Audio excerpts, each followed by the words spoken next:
Geocachamaniacs.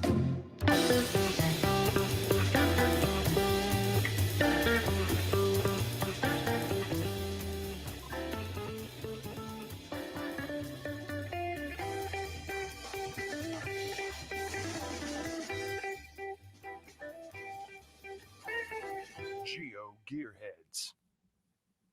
Hey, welcome to Geo Gearheads. This is a weekly show about geocaching and geolocation games. I'm Chris of the Northwest, along with our host Darryl W4. And Darryl, tonight on episode 520, that's 520 episodes. You know, that's enough that you can go back, you can listen, you can figure out what's going on here.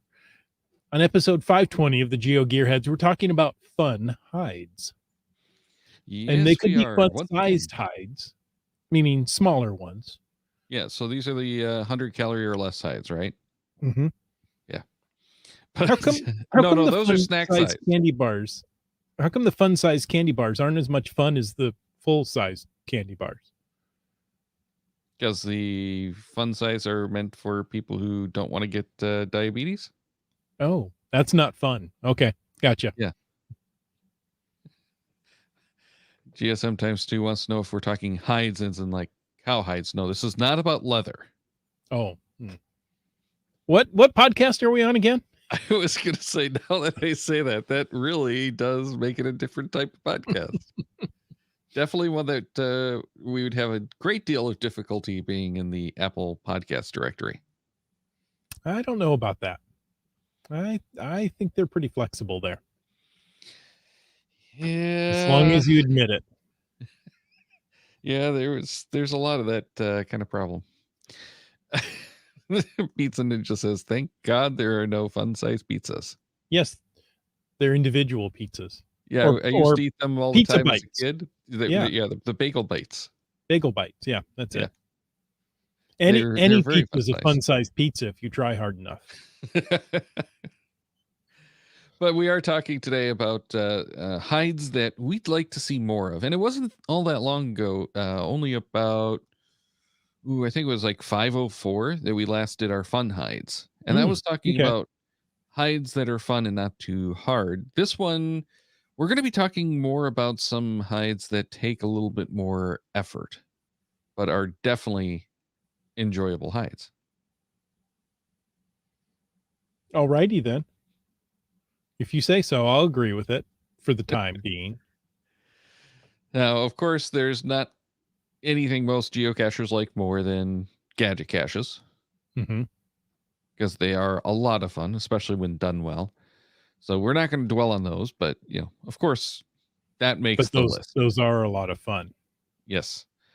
And they get a lot of attention if they're done properly.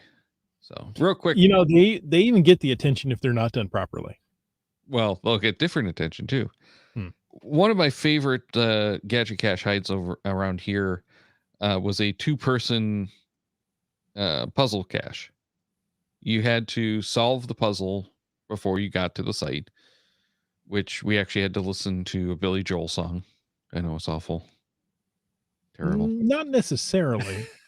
I'm being sarcastic, of course. We listened to the song the whole way there, and I was going to say to it over and over. Were you already listening to it? No, we knew that we had to listen to it for this one to get the clues. And that was a blast. Mm-hmm. So, we tried that one. We already, I think, kind of knew the answer, but we were making sure. Went and did it, get the code, you punch it in on one, and it's all solar powered, which was really cool, with batteries. So, solar charger to the batteries. The thing ran on a couple of exit sign batteries. And then you just punched in the code. And then another person had to open it because they didn't want to have a spring release or something on the door. So, someone had to release it at the same time, but it was around the other side. Okay. So one person had to enter it. The other person had to lift. So lots of fun. I like that one a lot. That's nice. That sounds like the one that Bounce did. I want to say it was for Geo Coin Fest. It's still up. it requires 3 people. And you have to stretch up with your hand and then reach down with your foot, and 3 people have to push buttons. See, that's a little, it's a little bit much. Not that, you can't get 3 people, and it's always more fun to cash with people. But, 2 people, you can easily get, 1 other person. Most of us probably cash in pairs at least anyway, just for safety. Well, I tend to cash with apple, but you can cash with pears or bananas. I don't care what fruit. Mango. I can go on. Obviously. I'm just going to sit for a while and wait. Okay. So, anyway, while we're at the gadget cache thing, any memorable gadget caches that you want to bring up? Well, that one, I believe Breiling has it as GC7WE07. It takes 3. So thank you, Breiling. Well, one that apparently I liked because GSM times 2 says I liked it. No, I did. This is a good one. It's where's the flippin' log, and it's one of his caches. It's at you can find it at GC84FR3, and yeah, that was fun. That was fun. I don't want to give it away, but I was going to say you have to give us a little bit about what the cache is. It's a multi-cache. This is why I don't like giving away the GC numbers on some of these. Oh, just in case I accidentally give a spoiler, I don't like giving away the, It's a multi-cache that didn't have to be. Is that enough? Yeah, probably. Mm-hmm. I've done a few of those where it's a multi-cache, and probably the most obviously cheating one of them was it's a multi-cache with a left and right side of the lens case.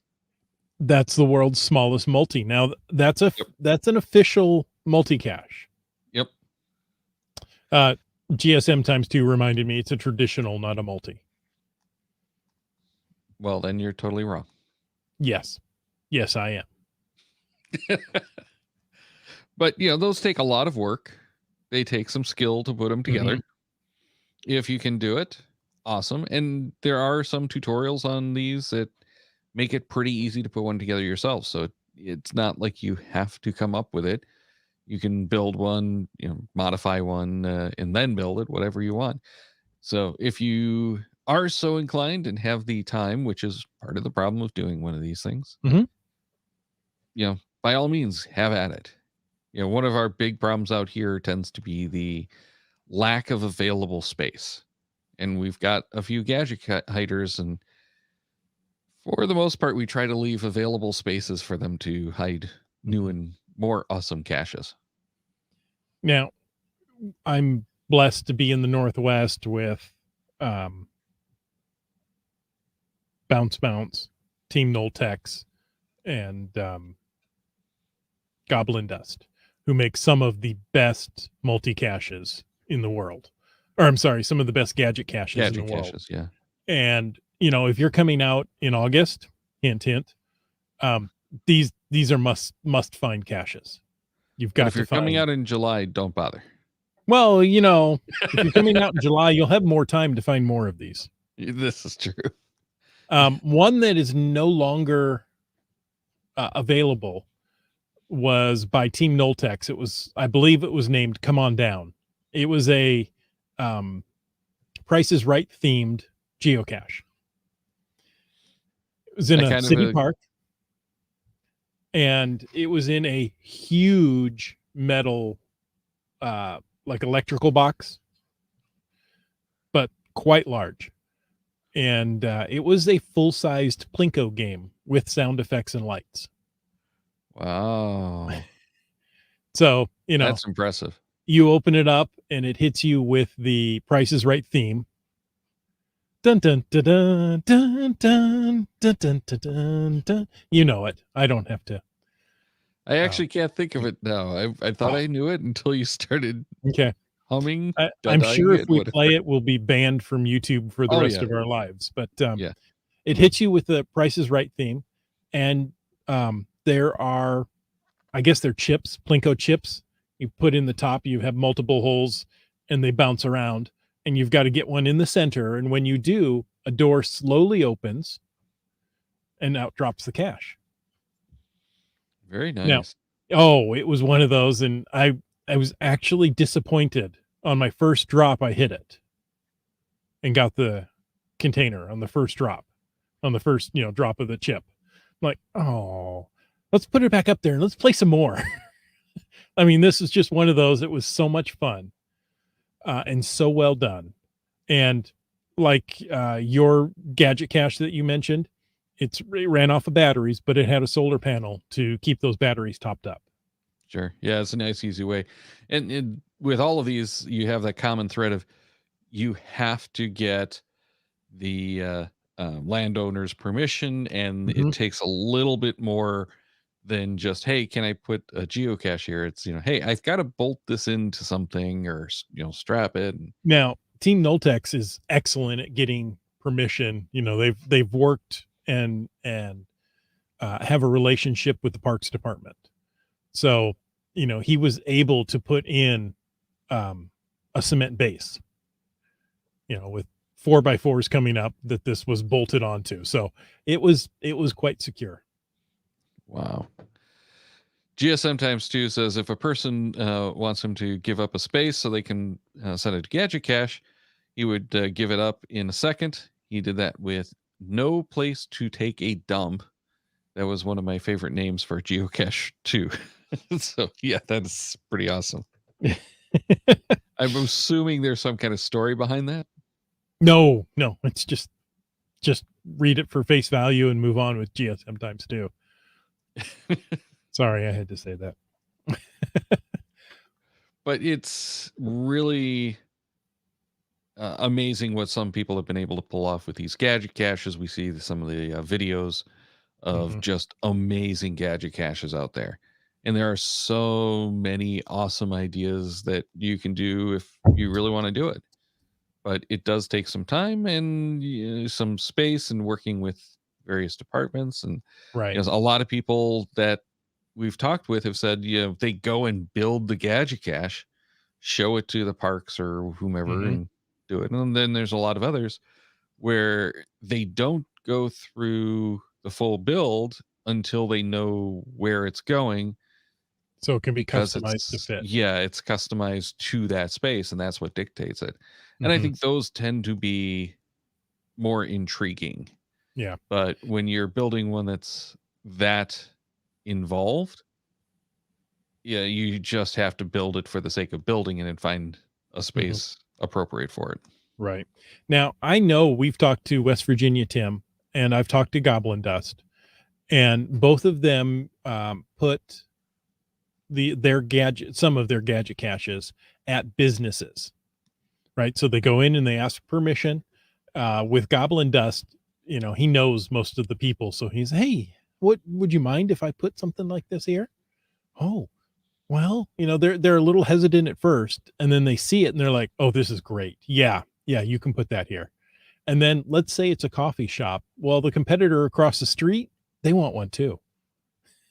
So, I mean, once you start building these things, if you put them at commercial or private property locations, with permission, obviously, you'll find that you'll start to get requests. Hey, I want one of those.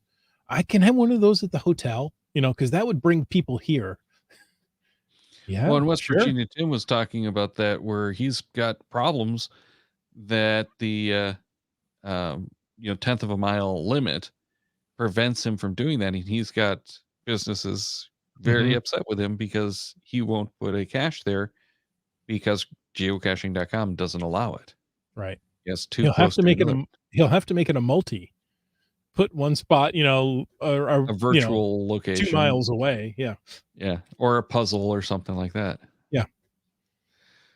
Which actually segues into what I wanted to talk about on this one, which is the photo scavenger hunt, which almost always gets listed as a puzzle Other. Puzzle. Yeah. Okay. Yeah, it's the puzzle. It's not truly a multi-cache, even though it is. And those really intrigue me every time I get one. And I've seen some that aren't done so well and some that are done pretty well. But we did one this weekend at one of the historic museums over here. And I actually do have a video coming out next Wednesday on this one. Nice. Now, I've never done one of these. You've never done a photo scavenger hunt? Oh, I thought not in geocaching. There was another game for a while that was kind of Cider. a photo scavenger hunt. Oh, yeah. You mentioned it. Okay. Well, we did shows on Cider. I know we did. Yeah. I don't know if that's actually still around. I haven't opened up the app in a long time. I don't think I even have it. No, it doesn't. It go no more. It not go no more. It was cool. It was a great idea. It changed enough over time that it wasn't what I was expecting. Mm-hmm. Oh, and Brylang says Evency was a photo scavenger hunt back when it was free. There you go. I didn't do one of those either.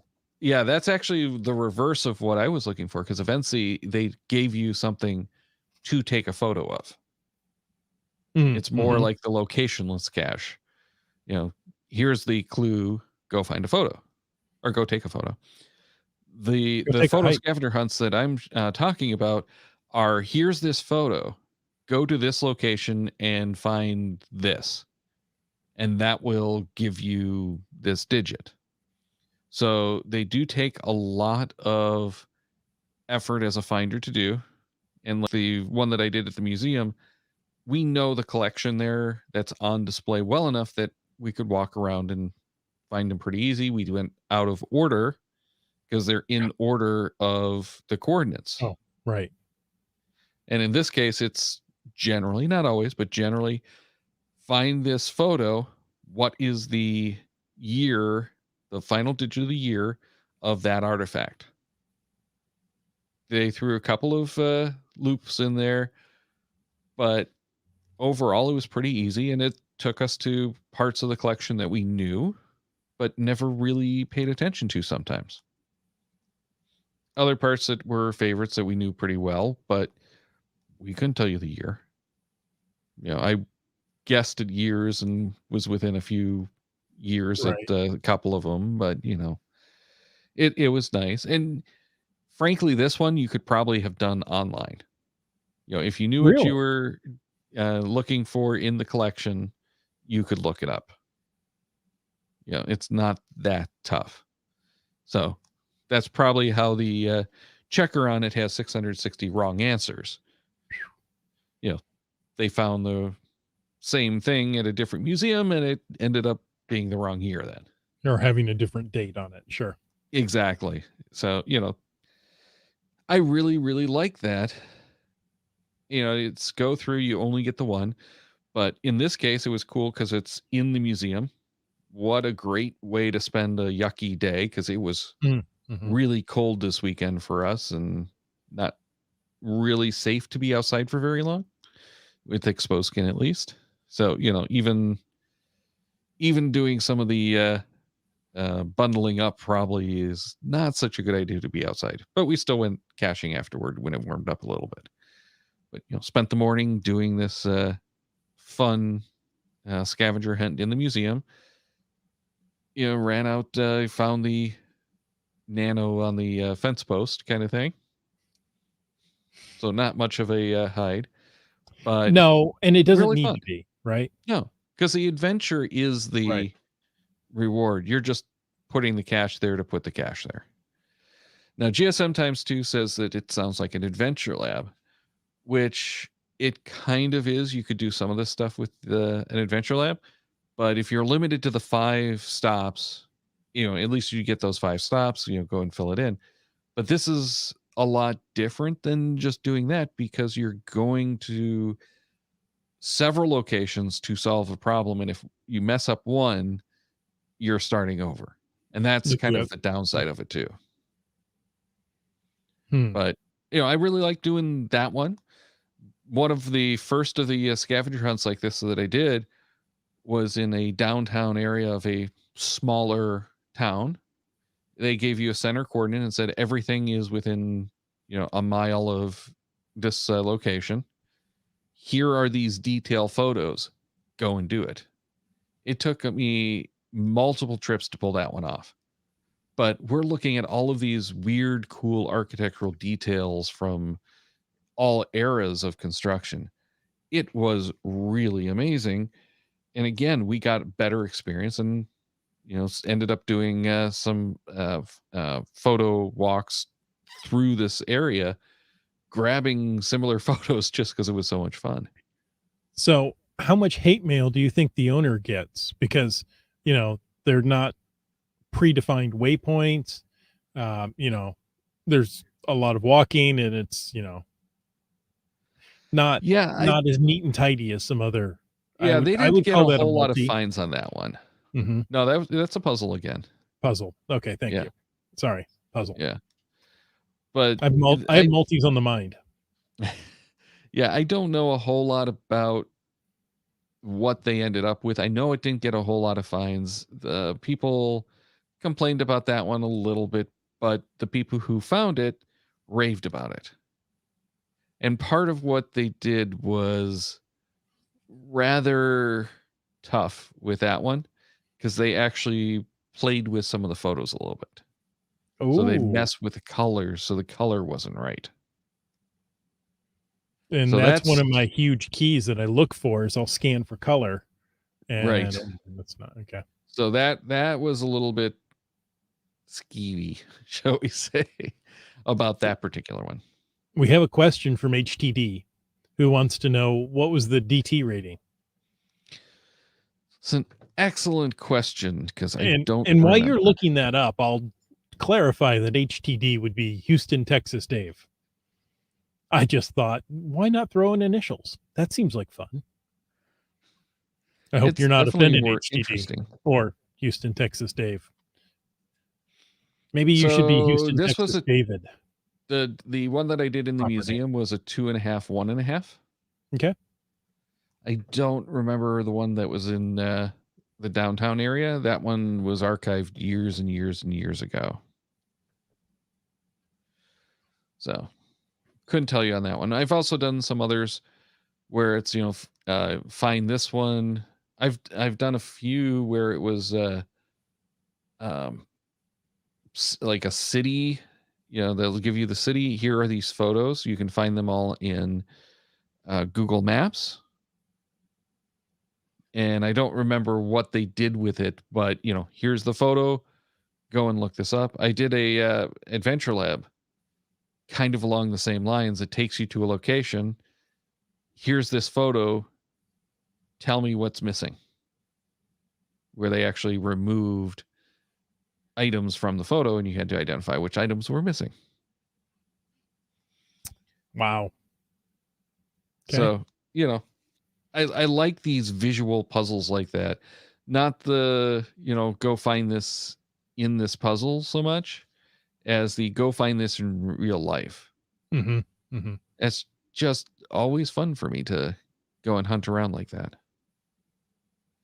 But I'm surprised you've never done one of those.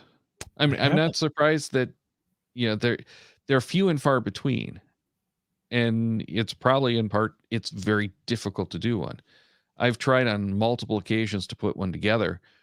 I ran around one city down here that doesn't have a whole lot of caches. It has more now that I probably couldn't actually place one now.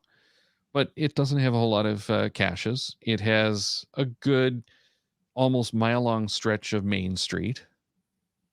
And I walked that multiple times, could not come up with enough interesting, good photos that I could turn into anything.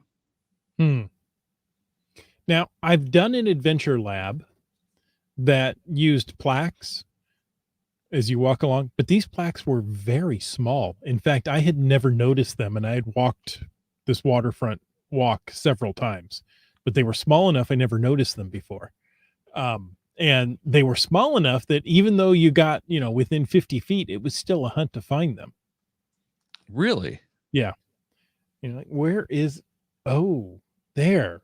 Oh, I didn't see that before. Yeah, no, I think I know the little plaques that you're talking about too, that you'll Well, find and on like a lot of the artwork and whatnot. right, but they're in the sidewalk and they were just little, Oh, yeah. Now, I was thinking, well, we've got an art museum here in town. That would be great. We could go into the art museum, take pictures. Oh, wait, but they changed their exhibits. So that's not necessarily going to work. You're going to have to find a permanent art exhibit. and that's one of the problems with on any of these kind of things is you have to make sure it's something with a sense of permanence. Yeah, in this Mm-hmm. um, puzzle that we did in the museum, several of the artifacts were moved from where they were shot in the um, But they're cache. still on display and you don't have a Yes, specific location for them. right, and that's one of the things is that they're doing it based on the year Mm-hmm. of the Mm-hmm. asset. One of the assets had been removed from display. It's in the archives or whatever now, so who knows where it is. But it was at least one of the leading digits that you could figure out just by looking at the puzzle itself. So, fortunately, we got a pass on that one. Well, my wife and I went out caching this weekend, and in order to get started, we had to hit the local coffee shop.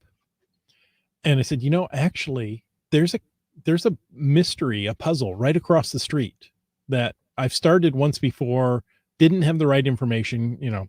So, would you mind helping me? No, no. And I look at it online and it was like the display that they had used for creating the puzzle is gone. So they've added a picture into the description. Still the same amount of work, right? So um it was nice. We used both phones. So I texted her the questions, right? Here's where you have to figure out. I used my phone with the app, or actually she did, looked on the display board, and they were types of rhododendrons and azaleas. Hmm. And it was all based on month and height, what month they bloomed and how high they grew. You came out with all your puzzles. Okay, so find, I don't know, King Edward's. Oh yeah, there it is. It blooms in May and it's 4 feet tall. So that was either a 1 or a 9, depending on how you did math. Houston, Texas Dave says he likes small towns with lots of painted murals with picture puzzles to solve for the cache. Right. And then GSM times 2 said on the first, he did a adventure lab of painted bears. The information they were looking for was very small. Even with 5 cachers, it took them several minutes to answer the questions. He actually liked that. Nice. We in town here, we have a multi. I'm going to use that word. Maybe it's a puzzle. Maybe it's a multi puzzle. But it requires you to drive around to a couple of cities to get information off the murals. Well, I have seen multis and even puzzles that were done this way where they give you the coordinates and then you have to find this photo and do something.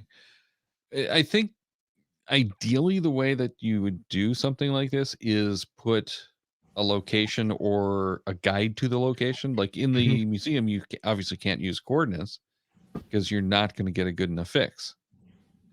But if you can And give they them may some move. kind of, yeah, this is true. But as long as you could give them some kind of idea as to where it is, that's a huge help. So it does eliminate a lot of the problems that people are And going to I'm complain I'm about. sure if you found a friendly docent, you could say, "Hey, where is this?" Yeah, "Oh, right over here." but "Well, that let me doesn't tell you work about if it." you're doing one of those puzzles in a downtown area, because you'd be surprised how much people don't look at their own downtowns. Exactly. That's one of the reasons so many of us are into geocaching is because it gives you that chance to take a closer look that you might not otherwise do. Mhm. I hear you, brother. Bruh. I hear you, bruh. That's what the kids are saying. Maybe So they're done saying it by now. I don't I'm know. sure they're done saying it. Yeah. But it doesn't have to be as straightforward as like I was talking about. Get the number and do it. The one in the downtown was, I want the third digit of this address, or there's a plaque with this. So you can go and do various different things.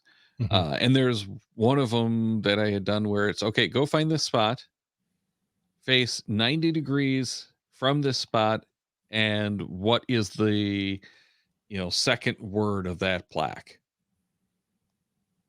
So all kinds of options for doing cool things. And if you're looking to make a puzzle that can't be solved remotely, that's one of those really good ways to do it. Yeah. I did a adventure lab this weekend, and it was one of the few that I've done that were multiple choices. Right? Most of Yeah, them there's are not fill in the many. blank. No. Yeah. And the last stop that we hit was about types of mill, and they said what mills were on here, and I read, yeah, that's the right one.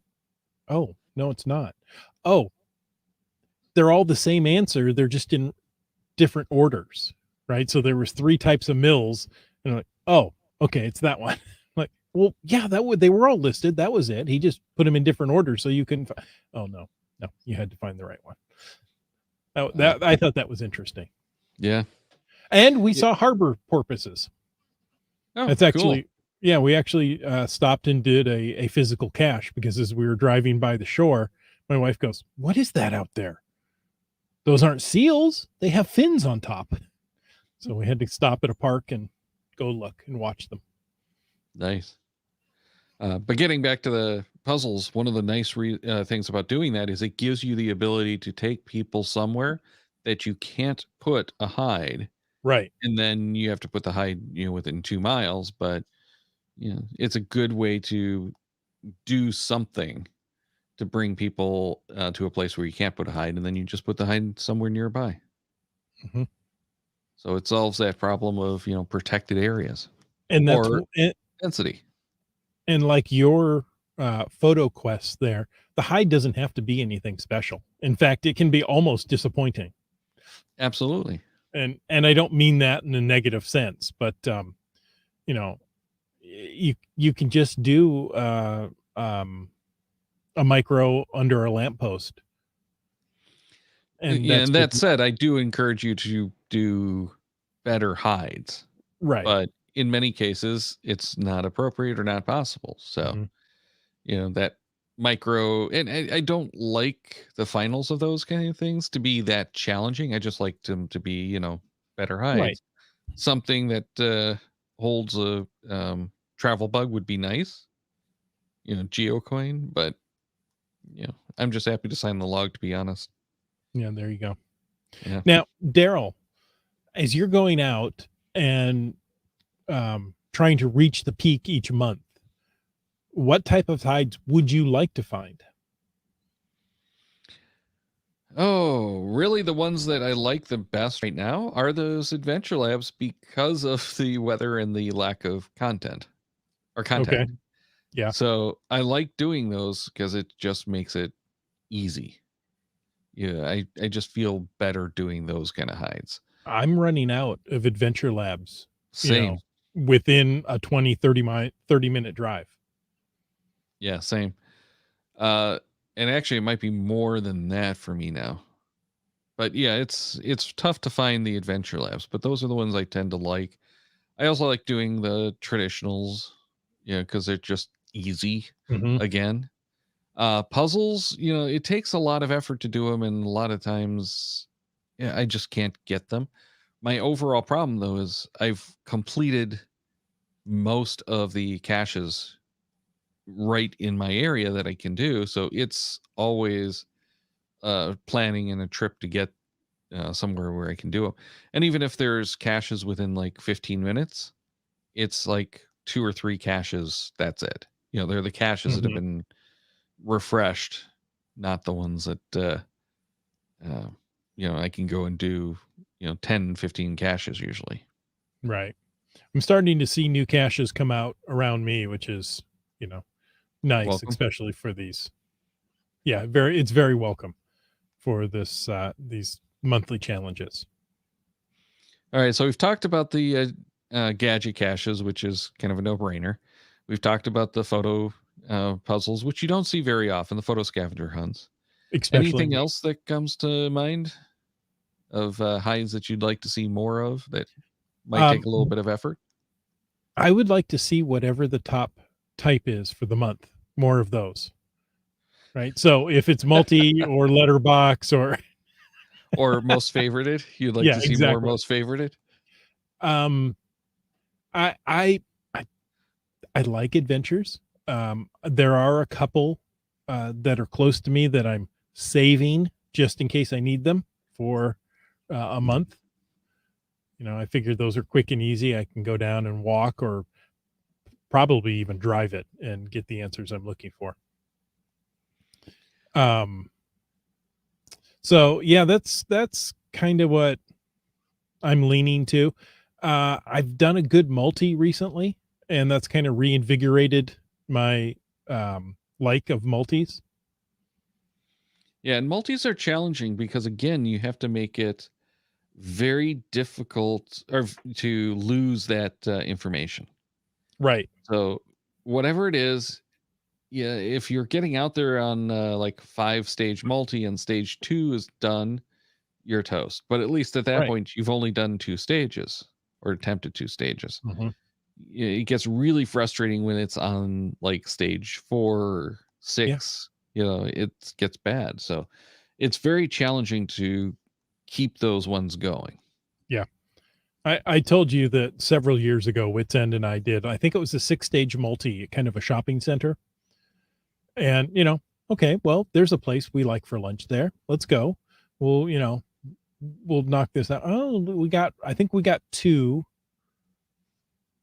stages and the third was missing. Okay, let's go eat lunch and contact the owner. And, okay, next week we go down and okay, now third is there, fourth is missing. And so it took us, I don't know, 3-4 trips and we had lunch every time. It was a shame. But the last one, we just brute forced. It was like, okay, we know we've been, all these areas. This is the area we haven't been to yet in this parking lot. There it is. Wow. Houston, Texas, Dave says travel bug hotel month. Oh, See, the problem is that's not a cache type that they could actually score against. you don't know that. No, this is true. But the travel bug hotels are few and far between out here. And if they are here, they tend to kind of be abused.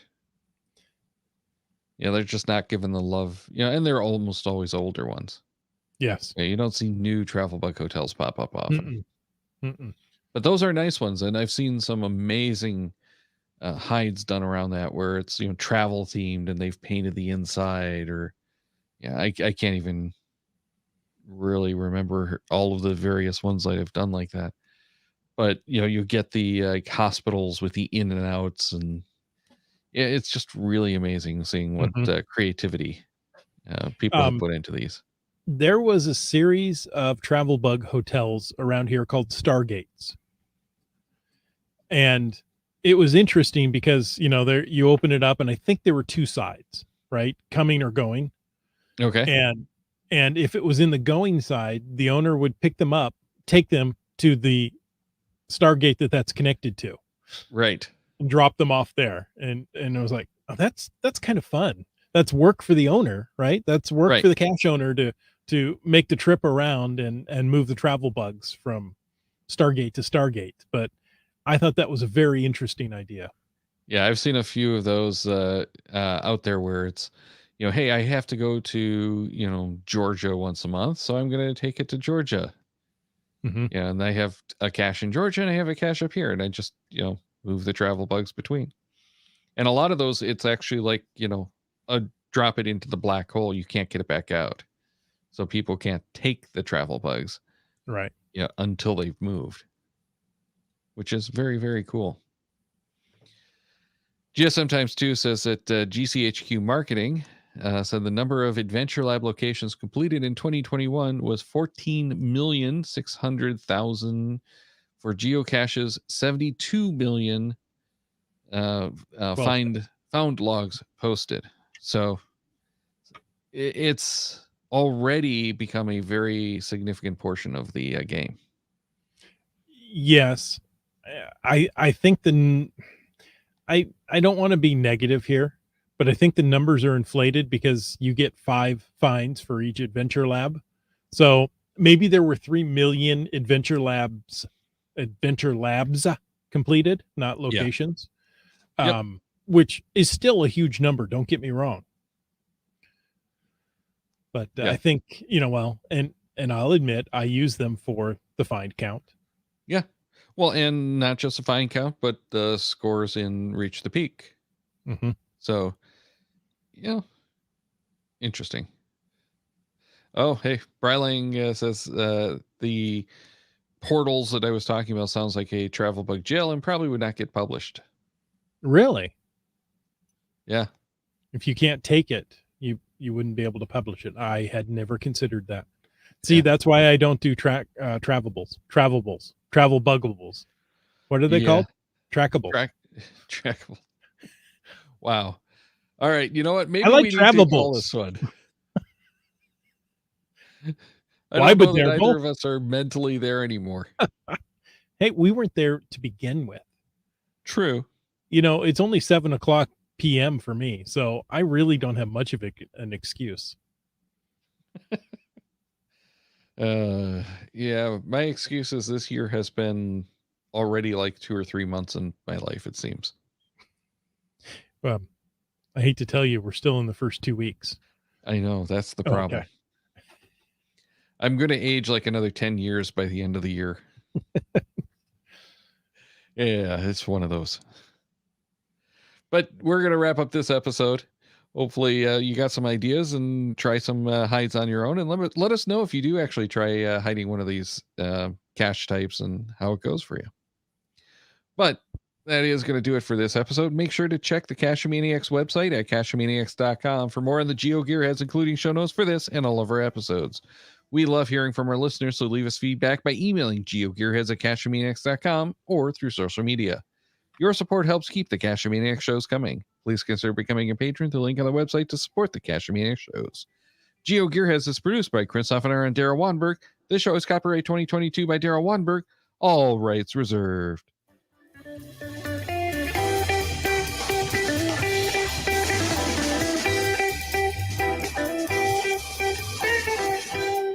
Cache with a Cache-A-Maniac.